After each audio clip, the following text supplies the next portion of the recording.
Hello everyone. कैसे हैं आप सब? हम में से बहुत से लोगों को ट्रैवलिंग का शौक होता है। अब ट्रैवलिंग का शौक होता है, कुछ लोग डोमेस्टिक ट्रैवल करते हैं, कोई इंटरनेशनल ट्रैवल करता है। कुछ लोग होते हैं जो एकदम बेस्ट तरीका होता है ट्रैवल करने का, वो ये है, वो ट्रैवल एजेंट के पास में जाके कंसल्ट करते हैं। लेकिन ट्रैवल एजेंट भी बहुत सारी चीज़ें ऐसी है जो गेस्ट को नहीं बताता है, जो अपने कस्टमर को नहीं बताता है, जो आपको नहीं बताता है कि वहाँ की रियलिटी क्या है। तो उन्हीं 9 चीज़ों के बारे में आज अपन बात करेंगे। अब इस टॉपिक पे बात करने से पहले, जिन लोगों ने इस चैनल को सब्सक्राइब नहीं किया है, प्लीज़ इस चैनल को सब्सक्राइब करें ताकि और भी ऐसे ट्रैवल रिलेटेड इन्फॉर्मेशन मैं आपके साथ में शेयर कर सकूं। और प्लीज़ कमेंट करके भी हमें बताइए ताकि इस चैनल के अंदर, वीडियोस के अंदर क्या क्या इम्प्रूवमेंट लाया जा सके, उसके बारे में भी हम बात कर सकें। पॉइंट नंबर 1 है चीपेस्ट होटल या फिर बेस्ट लोकेशन। देखिए, अगर आपको बहुत सारे ट्रैवल एजेंट्स आपको ऑफर करेंगे कि ये होटल आप ले लीजिए, ये होटल बहुत कम रेट्स में आपको मिल जाएगा, आप वो होटल बुक करके चले जाते हैं। लेकिन दिक्कत चालू होती है जब आप वहां पहुंच जाते हैं। वहां पहुंचने के बाद में आपको टैक्सी में बहुत पैसा का लगाना पड़ता है। आपको अगर इंडियन फूड खाना है तो इंडियन मार्केट ढूंढने के लिए, इंडियन रेस्टोरेंट ढूंढने के लिए हर जगह आपको टैक्सी करके जाना पड़ता है और वहां पे आपको पैसा खर्च करना पड़ता है। हर अट्रैक्शन के लिए आपको टैक्सी करनी पड़ती है। आपसे एकदम सिटी के एकदम एक्सटीरियर एरिया में आपका होटल होता है। तो बहुत सारे ट्रैवल एजेंट जो होते हैं वो इन सब चीज़ों को आपसे छुपाते हैं। वो सस्ते डील्स आपको देने के चक्कर में, बुकिंग करने के चक्कर में आपको बहुत दूर आपको होटल्स बुक करवा देते हैं।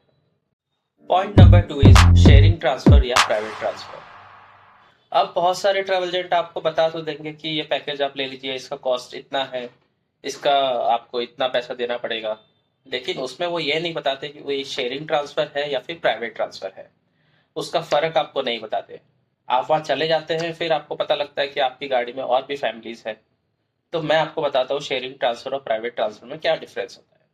शेयरिंग ट्रांसफर में आपकी और भी फैमिलीज होती है। फॉर एग्जाम्पल, अगर 14 सीटर व्हीकल है, 14 सीटर में और भी फैमिलीज रहेगी जो आपके साथ उस अट्रैक्शन, अगर कोई टूर बुक है आपका, तो उस टूर तक और भी फैमिलीज रहेगी जो आपके साथ गाड़ी में रहेगी। प्राइवेट ट्रांसफर में पॉइंट टू पॉइंट आपका ट्रांसफर रहेगा, गाड़ी आपकी प्राइवेट बेसिस पे रहेगी, आप उस गाड़ी में कोई भी नहीं रहेगा।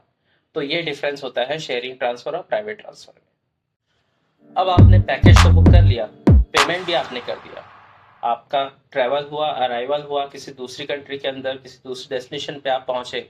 लेकिन वहां पहुंचने के बाद में ही होटल वाले या फिर कोई टैक्सी वाला आपसे पैसा मांग लेगा। इसे बोलते हैं हिडन चार्जेस।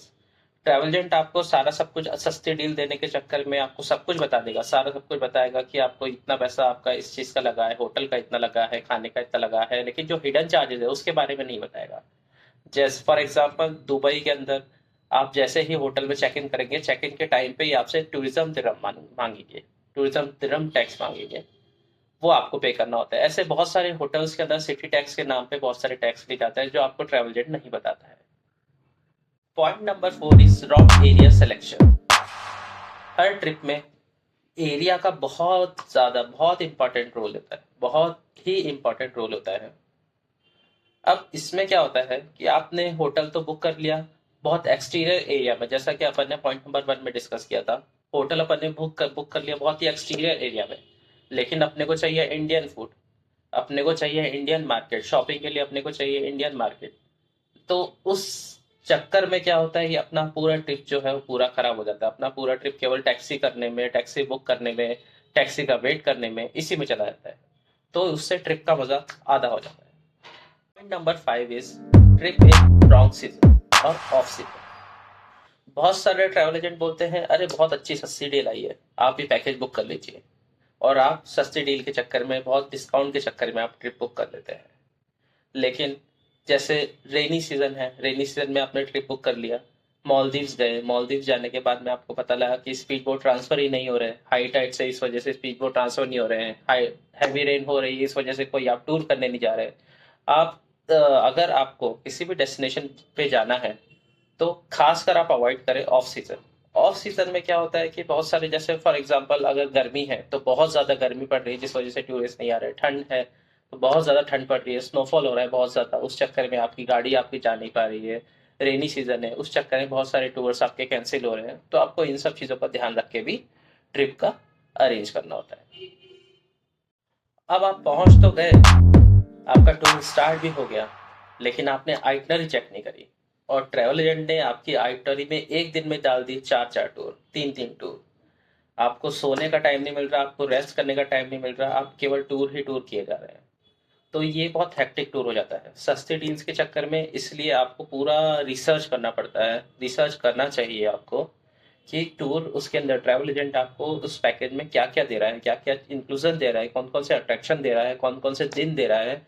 कहीं एक दिन में इतने सारे टूर तो नहीं कि अपनी और अपने और हमें और हमारी फैमिली को आराम करने का भी टाइम नहीं मिले। Point number 7 is visa reliability. अब बहुत सारे ट्रैवल एजेंट आपको बोलेंगे, या बहुत लोग, मतलब आप ऑनलाइन भी अगर सर्च करेंगे तो आप देखेंगे कि बताएंगे कि आपका वीज़ा का प्रोसीजर बहुत इजी है, आप इस देश में ट्रैवल कर सकते हैं, इस कंट्री में ट्रैवल कर सकते हैं, आप यहाँ ट्रैवल कर सकते हैं, आप वहाँ ट्रैवल कर सकते हैं। लेकिन हर कंट्री के वीज़ा का अपना अलग ही क्राइटेरिया होता है। कहीं फ़ोटो का, वीज़ा की फ़ोटो का कुछ अलग क्राइटेरिया होता है, कोई डॉक्यूमेंट्स में बैंक स्टेटमेंट भी मांगता है, कोई 3 महीने का मांगता है, कोई पासपोर्ट की वैलिडिटी मांगता है कि 6 मंथ्स की वैलिडिटी होना मैंडेटरी है। तो ये सब रिक्वायरमेंट्स भी मैंडेटरी होती है, तो इन सब का ध्यान भी अपने को रखना पड़ता है, जो कि अगर ट्रैवल एजेंट आपको ना बताए तो ये सब आपको पता होना चाहिए। Point number 8 is hotel category truth. अब बहुत से लोग ऐसे होते हैं जो ऑनलाइन होटल के बारे में डिटेल्स देखते हैं कि कौन सी कंट्री में, अगर अपन वियतनाम जा रहे हैं या फिर थाईलैंड जा रहे हैं या फिर सिंगापुर मलेशिया ट्रैवल कर रहे हैं, तो वो ऑनलाइन चेक करते हैं। अब ऑनलाइन में उनको मेंशन होता है कि ये 4 स्टार प्रॉपर्टी है, ये 5 स्टार प्रॉपर्टी है। फोटोज सबके बहुत अच्छे होते हैं सारे, किसी भी होटल से आप किसी भी होटल का फोटोज देखेंगे, वेबसाइट देखेंगे, फोटोज बहुत अच्छे होते हैं। लेकिन बिना किसी ट्रैवल एजेंट के कंसल्ट किए आप अगर वो होटल बुक कर लेते हैं, तो फिर क्या होता है कि जैसे अगर फोटोज में कुछ और होता है और वहां जाके अपन देखते हैं कि रूम कुछ और ही होता है। तो इसलिए हमें फोटोज पे भी ध्यान नहीं देना चाहिए, हमें रिसर्च करना चाहिए। हमें जो ऑलरेडी उस कंट्री में कोई रिलेटिव अपना, कोई फ्रेंड अपना उस कंट्री में ट्रैवल किया है या कर चुका है, तो हमें उससे पूछना चाहिए कि कौन सा होटल आपने बुक किया था, कि कौन सा होटल बेस्ट है रहने के लिए, इंडियन मार्केट कहाँ से अपने को पास पड़ेगा। वो अपने को उस अकॉर्डिंग रिसर्च करना चाहिए और ट्रैवल एजेंट से भी अपने को उस अकॉर्डिंग कंसल्ट करना चाहिए। एंड पॉइंट नंबर 9 इज, हमें बुकिंग करने से पहले ट्रैवल एजेंट से क्या क्या सवाल पूछने चाहिए। हमें पूछना चाहिए कि एरिया जो अपना होटल बुक हो रहा है, वो उसका लोकेशन सही है कि गलत है, या फिर वो होटल लोकेशन बहुत दूर है सिटी एरिया से, इंडियन मार्केट कितना दूर है वहाँ से, अपने जो ट्रांसफर्स हैं वो शेयरिंग बेसिस पे है या प्राइवेट बेसिस पे है, अपनी डे वाइज आइटनरी है वो किस अकॉर्डिंग है, एक ज़्यादा हेक्टिक तो नहीं हो रही है वो आइटनरी। अपने को वो सब जो है, वो सारी जानकारी अपने को उस ट्रैवल एजेंट से लेनी है। तो गाइस, हमेशा ध्यान रखिए जब भी आप इंटरनेशनल या फिर डोमेस्टिक ट्रैवल करते हैं या प्लान करते हैं, तो हमेशा इन सब पॉइंट्स का, इन सब बातों का ध्यान रखना बहुत ज़रूरी है। आप इन सब बातों पे ध्यान देंगे, सारा रिसर्च करेंगे, इसके अकॉर्डिंग ट्रैवल एजेंट से उस अकॉर्डिंग बात करेंगे, सारी डिटेल्स उनसे लेंगे, आइटनरी लेंगे उनसे, कॉस्ट का आप पूरा डिटेल लीजिए उनसे कि कहाँ पे हमको अगर ज़्यादा कुछ एक्स्ट्रा अगर देखे कुछ अच्छी चीज़ अपने को मिल पा रही है, तो अपन वो कैसे ले सकते हैं, उन सब का डिटेल लीजिए और अपना इंटरनेशनल या फिर डोमेस्टिक ट्रिप प्लान करिए। थैंक यू, धन्यवाद।